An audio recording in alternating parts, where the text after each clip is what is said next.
where our advantage over rivals has only grown, and to apply it to bringing back manufacturing and reopening mines here in the United States, but also in all the partner nations represented here today. I think it's interesting that about 50 years ago, actually in this very room, ministers from around the world joined then Secretary of State Henry Kissinger for the Washington Energy Conference. That meeting took place during a moment where global energy supplies were concentrated, where markets were distorted, and access to a single critical resource, at that time, of course, being oil, had become a tool of political pressure. That is the world 50 years ago. That meeting led directly to the creation of the International Energy Agency to coordinate among like-minded partners and secure access to energy commodities.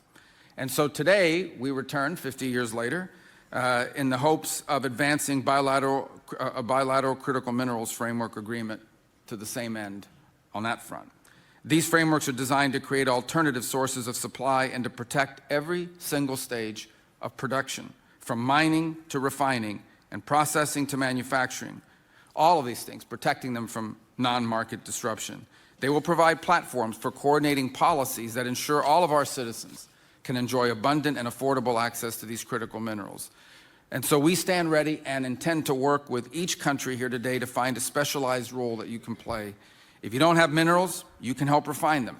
And if the countries gathered here include the largest consumers of critical mineral products, who together have the buying power, collectively, have the buying power to build a more resilient and diverse global market.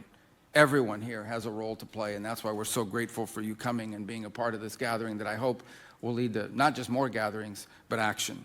The United States stands ready alongside each of you as we enter this new age of shared prosperity and security.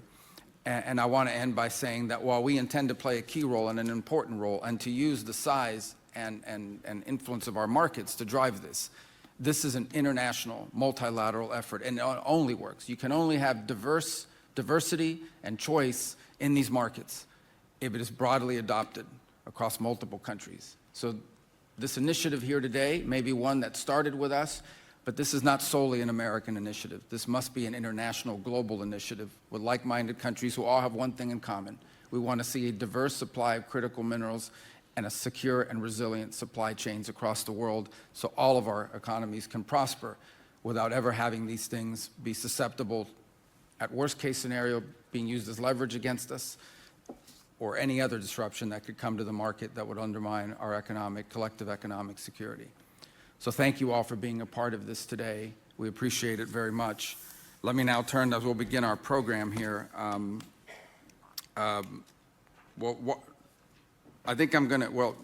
Minister Hori, I think you're going to start off. So thank you very much for being here today. Thank you all for being a part of this today. Thank you very much. Mr. Secretary, Your Excellencies and distinguished guests, I am Yuao Hori, State Minister for Foreign Affairs of Japan. It is my great honor to address you on behalf of the government of Japan regarding one of the most pressing and crucial issues we collectively face today, critical mineral supply chains. May I begin with thanking our host. I'd like to express my sincere appreciation for the decisive leadership of the United States in convening today's critical minerals ministerial meeting. I first would like to echo the remarks by Vice President Vance and Secretary Rubio.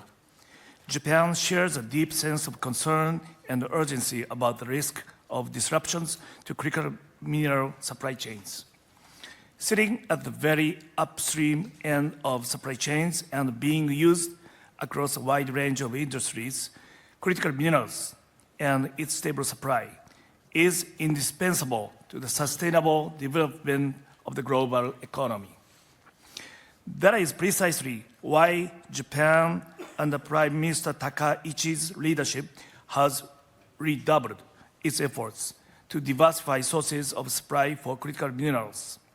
Recently, Japan designated critical minerals as one of the priority areas under the new initiative of promoting bold strategic investment to enhance Japan's resilience and achieve robust economic growth.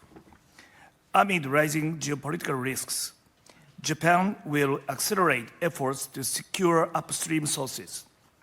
At the same time,